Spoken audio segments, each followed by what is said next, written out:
You're now listening to Radio Danzig, broadcasting from the heart of Europe.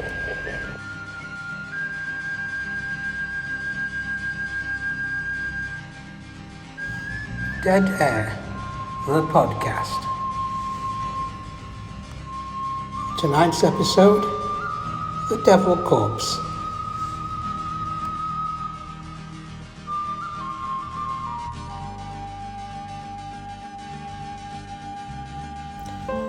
These events happened in Ireland during the reign of Edward VII.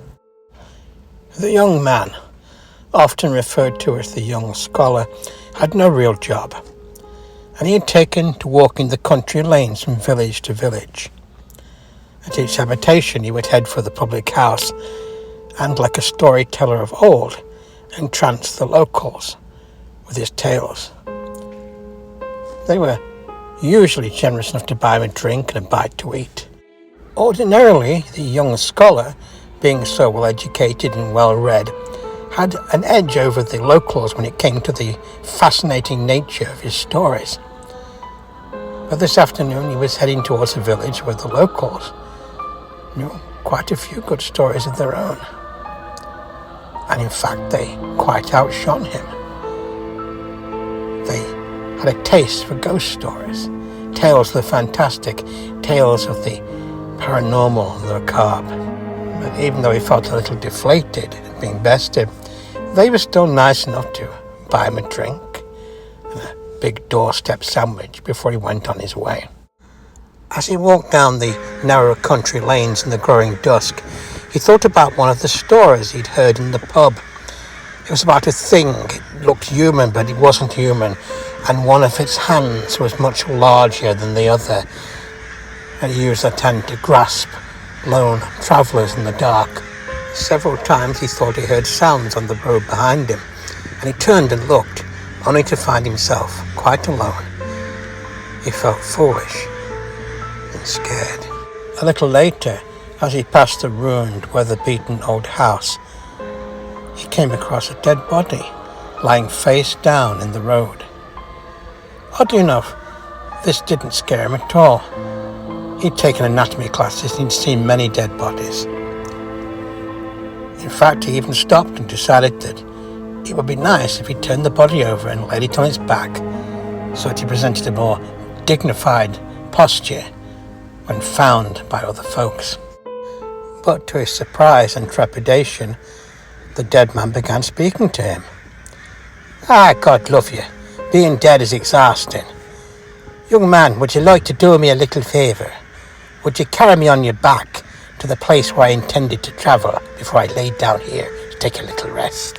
The young scholar really wanted to refuse, but he got it into his head that if he angered the corpse, it would get up and chase him, like a hound pursuing a hare.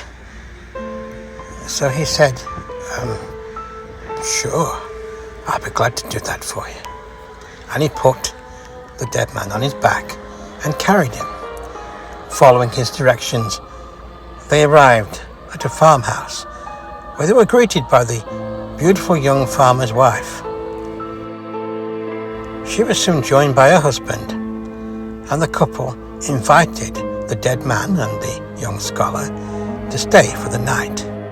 Although exceedingly afraid of the dead man, the young scholar was also utterly exhausted after carrying his burden for so long, and they both lay down and went to sleep.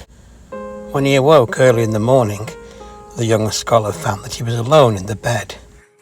Then he heard sounds coming from the bedroom next door, the bedroom of the farmer and his wife.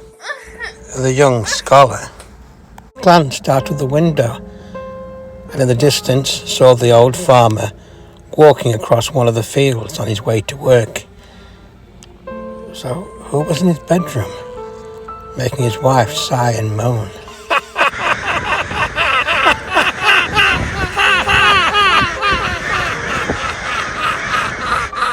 The dead man returned to the guest bedroom, and he lay insolently spent upon the bed. I've worn myself out, tupping the farmer's wife, and she is with child, and that child shall be a priest, and everyone that priest blesses, marries, or puts in the good dark earth will belong to me or my kind.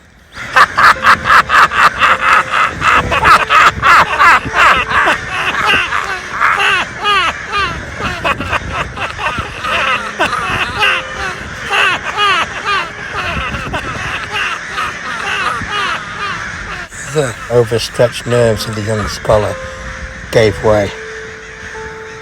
He fled from the room. He ran out of the door, down the path, out of the farmyard. He ran, screaming, crying, weeping.